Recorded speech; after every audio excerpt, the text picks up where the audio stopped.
Is calling someone hot at a poetry reading now an unforgivable sin?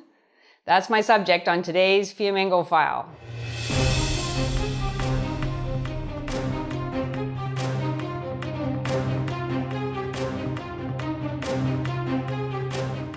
I'm Janice Flamingo from the University of Ottawa. Poetry readings used to be spaces of erotic energy in which the poets on the stage, the purveyors of beautiful words, had power, and we in the audience wanted to bask in the glow. Now, that's all forbidden. An organization called VIDA, Women in Literary Arts, is inviting its members to take the Safer Lit pledge to make poetry readings as safe and staid as a meeting of the Committee to Prevent Public Vice. The pledge wants to outlaw what it calls, quote, non-consensual sexual advances. And it lists do's and don'ts for those who pledge, such as stepping in if you see something that doesn't look consensual. In other words, consent police. And although the website declares that, quote, these actions are not about punishing the perpetrator, they're about protecting current and future victims, end quote, we know there's punishment aplenty in store. Recently, the New York Times published an article called Cancelled Deals and Pulped Books as the Publishing Industry Confronts Sexual Harassment. The title should have read as the publishing industry caves in to sexual harassment hysteria in which deluded, vicious, or otherwise dangerous women use allegations of misconduct to destroy men's literary careers. The article tells of the many authors, some well-known, who have had their books deferred or their publishing contracts canceled because, quote, publishing companies are facing painful trade-offs as they cut ties with accused men in hopes of minimizing any collateral damage, end quote. Note that. Accused men, not men convicted of anything, and many of them accused of what we used to consider harmless flirting. Jamie Thomas, manager of a bookstore called Women and Children First in Chicago, has removed books by accused authors from her store shelves. She states, quote, I don't want to have our customers having to come in here and ask why we're supporting someone accused of sexual misconduct, end quote. She doesn't mind explaining, obviously, why she is removing a book that never did anybody any harm solely because of an unfounded accusation. In the 15th century in England, there used to be a practice called the Bonfire of the Vanities, in which a bonfire would be made of objects that were thought by religious authorities to cause sin. These were objects like mirrors, cosmetics, and of course, immoral books. They would be burned up in a public act of renunciation.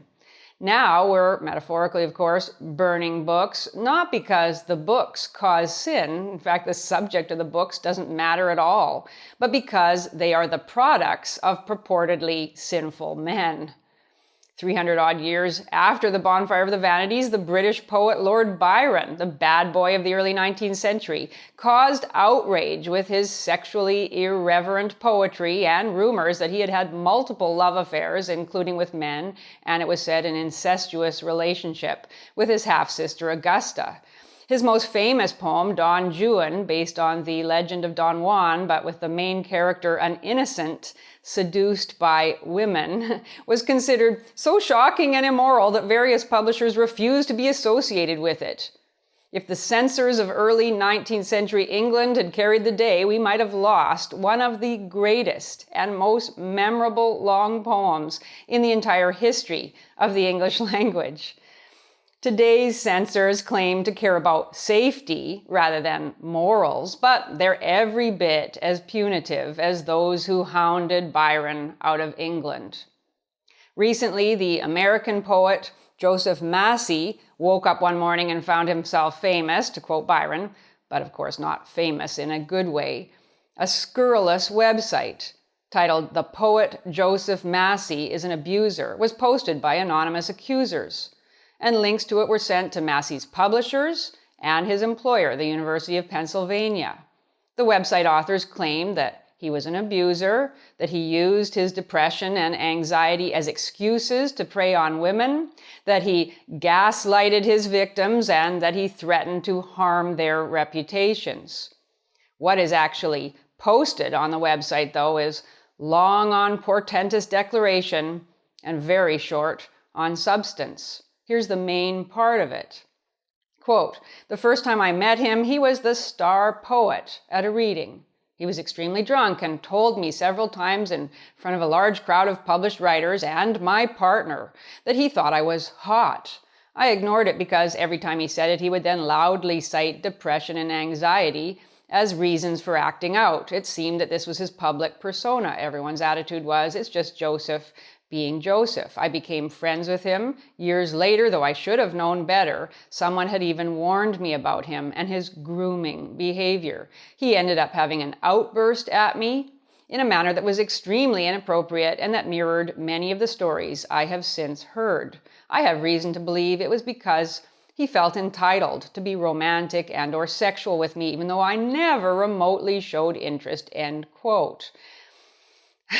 Well, even within this presumably carefully crafted text, which is obviously designed to inflict maximum damage on Joseph Massey, the self-contradictions and special pleading are hard to ignore.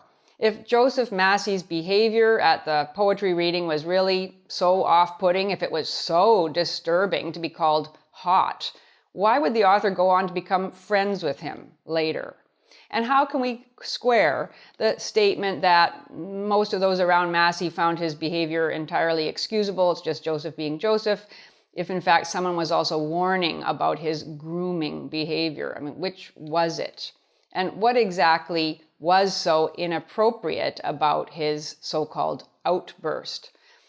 The whole post goes on like this. It's vague, full of sound and fury, signifying only that Joseph Massey is, like most people, capable of saying mean things occasionally. Massey has publicly admitted that years ago, when he was in his 20s and early 30s, he had a drinking problem and was at times verbally abusive on social media. He once grabbed a friend's breast at a poetry event when he was drunk, and he quarreled with a girlfriend while he was drunk. But this was all a decade ago. Since then, he's changed his life, joined AA, and apologized to the people he hurt. Are the missteps from his past really bad enough that he should be drummed out of the creative writing community and have his career and reputation ruined? It seems the answer is yes. Ruin has befallen Joseph Massey. His accusers have, as I said, inundated the offices of his publishers and his employer with their claims. They contacted various newspapers and have had at least one story published based on their accusations.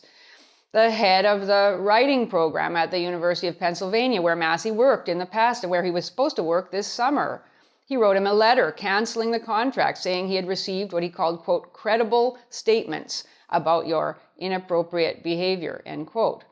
Wesleyan University Press has deferred publication of an upcoming book of poetry of Massey's, and other presses say they will no longer publish his work. There has been a pile-on of slander and character assassination on social media. Massey has experienced a mobbing of classic proportions, all in the name of making the literary world safe for women. I suspect that these women and their male allies who pour so much time and energy into ruining their male rivals and working to stamp out any whiff of male sexuality from literary events are as short on talent as they are long on nastiness. They can't help that, I suppose, but it's shocking that they're being given the power to ruin literature for us all. Thank you for watching. If you enjoyed this video, please support us on Patreon. If even half of our subscribers gave us $1 per month, we'd be well on our way to creating more and better content. And don't forget to subscribe to us on Studio Brule.